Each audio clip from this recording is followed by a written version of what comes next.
വിഷ്ണുശാലിനിയുടെ ഇന്നത്തെ എപ്പിസോഡിൽ പുതിയ മാഡം വിളിച്ചിട്ട് പോൾസനെ കാണണമെന്ന് പറയുമ്പോൾ ശരി കാണാമെന്ന് പറഞ്ഞ് പോൾസൻ ഒരു സ്ഥലത്ത് വെയിറ്റ് ചെയ്യുകയാണ്.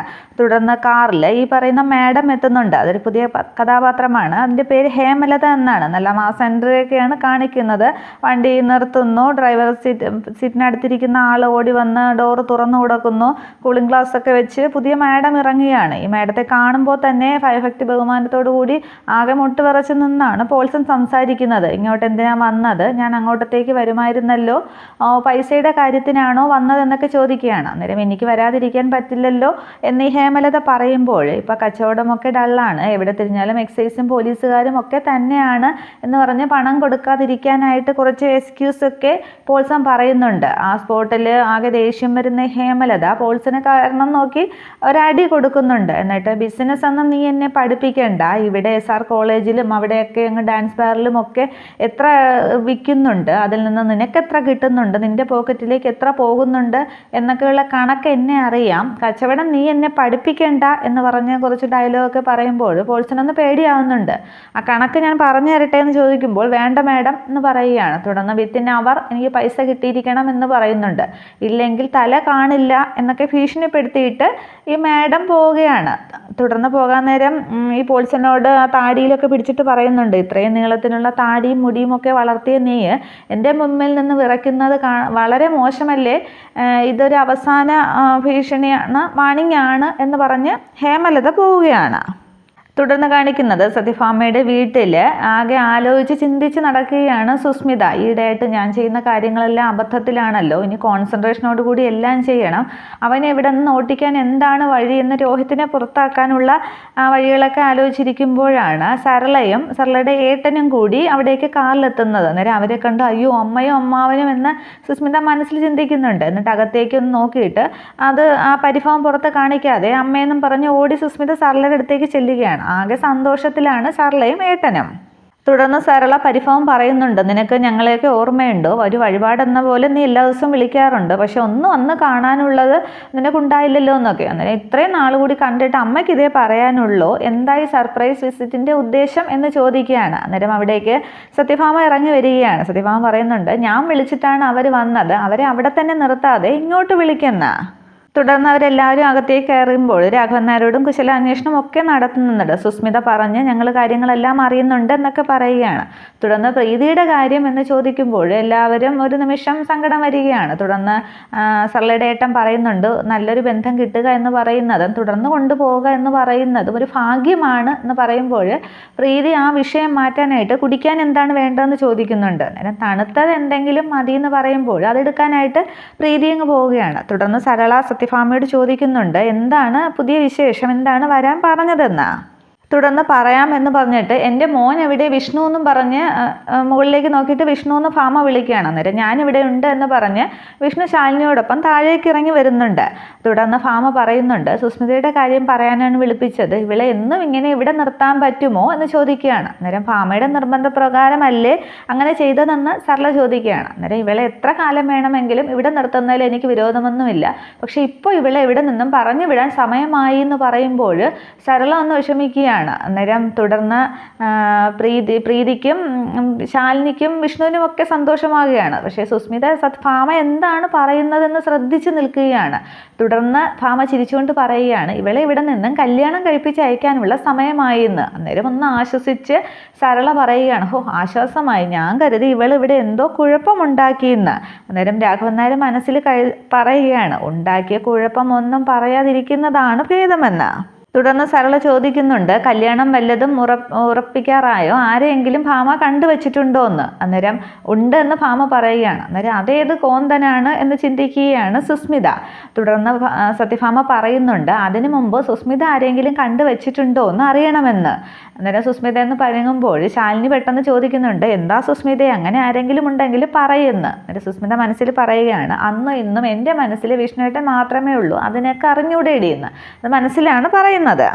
തുടർന്ന് പ്രീതിയും പറയുന്നുണ്ട്, സുസ്മിതയുടെ മനസ്സിൽ ആരോ ഉണ്ട്, നിന്ന് വീർപ്പ് മുട്ടുന്നത് കണ്ടില്ലേ എന്ന്. അന്നേരം സുസ്മിത പറയുകയാണ്, ഇല്ല ആൻറ്റി, എൻ്റെ മനസ്സ് ആൻറ്റിക്ക് അറിയാമല്ലോ എന്ന്. അന്നേരം ചിരിക്കുകയാണ് സത്യഭാമ. തുടർന്ന് സംഭവം ഒന്നുകൂടെ കൊഴിപ്പിക്കാനായിട്ട് ശാലിനി പറയുന്നുണ്ട്, അപ്പോൾ സുസ്മിതയുടെ മനസ്സിലുള്ളത് ആരാണെന്ന് സത്യാമ്മയ്ക്ക് അറിയാമെന്നാണ് ഉദ്ദേശിക്കുന്നത്, അതങ്ങ് പറയാനാണ് അവൾ പറഞ്ഞതെന്ന്.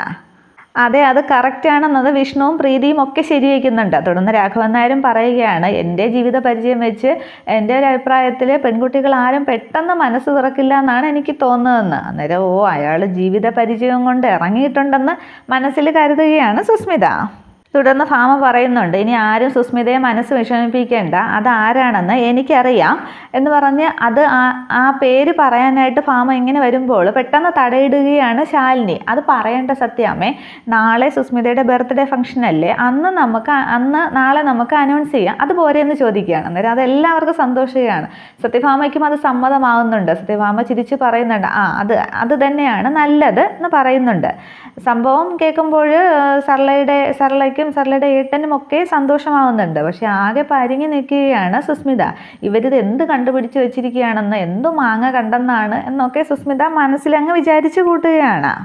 സുസ്മിതയ്ക്കുള്ള ബർത്ത്ഡേ ഗിഫ്റ്റ് ആയിക്കോട്ടെ അത് എന്ന് സത്യഭാമ പറയുകയാണ്. തുടർന്ന് എങ്കിൽ ഞങ്ങൾ ഇറങ്ങട്ടെ എന്നും പറഞ്ഞ് സർലയും ഏട്ടനും ജ്യൂസൊക്കെ കുടിച്ചിട്ട് എഴുന്നേൽക്കുകയാണ്. അന്നേരം ഇത്ര തിരക്കിട്ട് പോവുകയാണ്, നമുക്ക് ഒരുപാട് കാര്യങ്ങൾ സംസാരിക്കാനുണ്ട് എന്നൊക്കെ ഭാമ പറയുകയാണ്. അന്നേരം പെട്ടെന്ന് നീ വിളിച്ചപ്പോൾ ഓടി വന്നതാണ്, ഒരുപാട് എൻഗേജ്മെൻറ്റ്സ് ഉണ്ടായിരുന്നു എന്ന് പറയുന്നുണ്ട്. അന്നേരം വൈകിട്ട് എന്തായാലും ഇവിടെ എത്തണം എന്ന് പറയുകയാണ്. അന്നേരം സർലയുടെ ഏട്ടൻ പറയുന്നുണ്ട്, ഞാൻ വൈകിട്ട് വരില്ല, സരള വരും, ഞാൻ ബർത്ത്ഡേ ഫംഗ്ഷനിൽ നാളെ ഞാൻ ജോയിൻ ചെയ്തോളാം എന്ന് ഏട്ടൻ പറയുന്നുണ്ട്. തുടർന്ന് സരള പറയുകയാണ്, ഞാൻ വൈകിട്ട് എന്തായാലും എത്തും, ഇന്ന് വൈകിട്ട് മുതൽ ഞാൻ എൻ്റെ കസ്റ്റഡിയിലായിരിക്കും, പഴയതുപോലെ നമുക്കൊന്ന് കൂടണ്ടേ എന്നൊക്കെ പറഞ്ഞ് അവർ തങ്ങളുടെ ചിരിച്ച് കാര്യമൊക്കെ പറഞ്ഞിട്ട് അവർ പോവുകയാണ് അവിടെ നിന്ന്. തുടർന്ന് അവരിറങ്ങുമ്പോൾ അവരെ നോക്കിയൊക്കെ ചിരിച്ചിട്ട് സത്യഭാമ വിഷ്ണുവിനോടും ശാലിനിയോടുമായിട്ട് നോക്കി പറയുകയാണ്. വിഷ്ണുവിനോടാണ് പറയുന്നത്, നിശ്ചിത ദിവസത്തിനുള്ളിൽ ഞാൻ പറഞ്ഞ വാക്ക് ഞാൻ പാലിച്ചിരിക്കും എന്ന് പറഞ്ഞിട്ട് ശാലിനി എങ്ങനെ നോക്കുകയാണ്. അന്നേരം അതങ്ങ് തലകുലുക്കി വിഷ്ണുവും സമ്മതിക്കുന്നുണ്ട്. അന്നേരം വല്ലാതെ നിൽക്കുകയാണ് ശാലിനി. തുടർന്ന് കാറിലേക്ക് കയറാൻ പോകുന്ന സർലയോട് ചെന്ന്, അമ്മേ ഞാൻ പറയുന്നതെന്നും പറഞ്ഞ് ഓടി ചെല്ലുകയാണ് സുസ്മിത. അന്നേരം കല്യാണം മുടക്കാനുള്ളൊരു ശ്രമമാണ് സുസ്മിതയ്ക്ക്. പക്ഷേ സർല പറയുകയാണ്, ഭാമ നിനക്ക് ദോഷം വരുന്ന ഒന്നും ചെയ്യില്ല, എന്നേക്കാൾ ഭംഗിയായിട്ട് നിന്റെ കാര്യങ്ങൾ ഭാമ നോക്കും, നീ ഒന്നും കൊണ്ടും വിഷമിക്കണ്ട എന്ന് പറയുകയാണ്. തുടർന്ന് ഭാമയും സുസ്മിതയോട് പറയുകയാണ്, മോള് വിഷമിക്കേണ്ട, മോളുടെ മനസ്സ് കണ്ടിട്ട് തന്നെയാണ് ഭാമാൻ്റെ കാര്യങ്ങൾ തീരുമാനിക്കുന്നതെന്ന്. അന്നേരം ഒന്നും മനസ്സിലാകാതെ എങ്ങനെ കല്യാണം മുടക്കും എന്നുള്ള ചിന്തയിൽ നിൽക്കുകയാണ് സുസ്മിത. തുടർന്ന് സത്യഭാമ ക്ലീറ്റസിനെ വിളിച്ച് സുസ്മിതയുടെ ബർത്ത്ഡേ ഫംഗ്ഷൻ കവർ ചെയ്യണം, വീഡിയോയും ഫോട്ടോയും ഒക്കെ വേണം എന്ന് ഒക്കെ പറഞ്ഞ് ഫോണിൽ ക്ലീറ്റസിനോട് സംസാരിക്കുകയാണ്. അന്നേരം ഇതൊക്കെ കേട്ടുകൊണ്ട് ഉമ്മറത്തേക്ക് വരുന്ന സുസ്മിത വീണ്ടും ടെൻഷനാവുകയാണ്. ഒരുക്കങ്ങൾ മുറുകയാണല്ലോ, ഇതിൽ നിന്നും ഊരാനുള്ള ഒരു വഴി എന്താണ്, ഇതിനേക്കാൾ ഭേദം എൻ്റെ ചാവടിയന്തിരമായിരുന്നു എന്ന് പറഞ്ഞ് പതുക്കെ സുസ്മിത ഫോൺ വിളിച്ചുകൊണ്ടിരിക്കുന്ന സത്യഭാമയുടെ അടുത്തേക്ക് വരികയാണ്. അന്നേരം ക്ലീറ്റസുമായിട്ട് എന്തോ കാര്യമായ ചർച്ചയിലാണ് സത്യഭാമ. അന്നേരം വെയിറ്റ് ചെയ്ത് നിൽക്കുകയാണ് സുസ്മിത സത്യഭാമയുടെ മുന്നിൽ. തുടർന്ന് ഉമ്മറത്തേക്ക് വരുന്ന പ്രീതിയും ശാലിനിയും ഈ സീൻ കാണുകയാണ്. സത്യഭാമ ഫോൺ ചെയ്യുന്നതും സുസ്മിത നിന്ന് വിയർത്താകെ ടെൻഷനിൽ ഭാമയുടെ മുമ്പിൽ നിൽക്കുന്നതും. തുടർന്ന് പ്രീതി പറയുന്നുണ്ട് ശാലിനിയോട്, ഇവൾക്ക് എന്താ അമ്മയുമായിട്ട് പരിപാടി, ഇവളെന്തോ കല്യാണം മുടക്കാനുള്ള എന്തോ ശ്രമമാണ്, ഇത് വിട്ടുകൊടുക്കാൻ പാടില്ല, ഈ പിടി മുറുക്കിയാലേ നമുക്ക് രക്ഷപ്പെടാൻ സാധിക്കുമെന്ന്. അന്നേരം ശാലിനി പറയുന്നുണ്ട്, വാ നോക്കാം, ഇവൾ എന്ത് അടുത്ത നമ്പറാണ് ഇറക്കാൻ പോകുന്നതെന്ന് നമ്മൾ നോക്കാമെന്ന്. തുടർന്ന് ഫോൺ വയ്ക്കുന്ന സത്യഭാമ എന്താ മോളെ കാര്യമെന്ന് സുസ്മിതയോട് അന്വേഷിക്കുകയാണ്.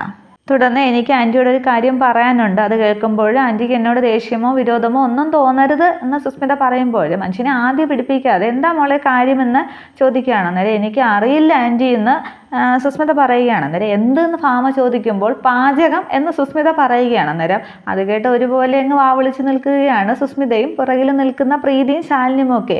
അത് എനിക്ക് ഒരു വീട്ടുജോലിയും അറിയില്ല ആൻറ്റി, പാചകം അറിയില്ല, തുണിയലക്കാൻ അറിയില്ല, വീട് വൃത്തിയാക്കാനോ ഒന്നും അറിയില്ല, ഇതൊന്നും അറിയില്ലാത്ത ഞാൻ എങ്ങനെയാണ് ഒരു കല്യാണം കഴിച്ച് വീട്ടമ്മയായിട്ട് പോകുന്നത്, ഇതൊന്നും അറിയില്ല എന്ന് ഭർത്താവിൻ്റെ വീട്ടുകാരൊക്കെ അറിയുമ്പോൾ പിന്നെ അവിടെ അടിയാവും, വഴക്കാവും, ഡിവോഴ്സാവും. പിന്നെ ഞാൻ ജീവിച്ചിരുന്നിട്ട് കാര്യമുണ്ടോ? ഞാൻ പറയുന്നത് എന്താണെന്ന് വെച്ചാൽ ഒരു മാസത്തിനകം ഞാനിതെല്ലാം പഠിച്ചെടുക്കാം, അല്ല കുറച്ച് മാസങ്ങളൊക്കെ ഞാനിതെല്ലാം പഠിച്ചെടുക്കാം, എന്നിട്ട് എന്നെ കല്യാണം കഴിപ്പിച്ച് അയച്ചാൽ മതി, അപ്പോഴത്തേക്കും ഞാൻ സെറ്റാവും എന്ന് പറഞ്ഞ് ആ കല്യാണം മുടക്കാനുള്ള ഒരു പ്ലാൻ അങ്ങനെ പറയുമ്പോൾ ഭാമ കുറച്ച് സാവകാശം കൊടുക്കും എന്നുള്ള ഉദ്ദേശത്തിലാണ് സുസ്മിത പറയുന്നത്. ഇതൊക്കെ കേട്ടുകൊണ്ട് പുറകിൽ നിൽക്കുന്ന ശാലിനിയും പ്രീതിക്കും ഒക്കെ ചിരി വരികയാണ്. അച്ചൂടാന്നൊക്കെ ശാലിനി പറയുന്നുണ്ട്. പക്ഷേ ഇതൊക്കെ കേൾക്കുന്ന സത്യഭാമ നിന്നങ്ങ് ചിരിക്കുകയാണ്.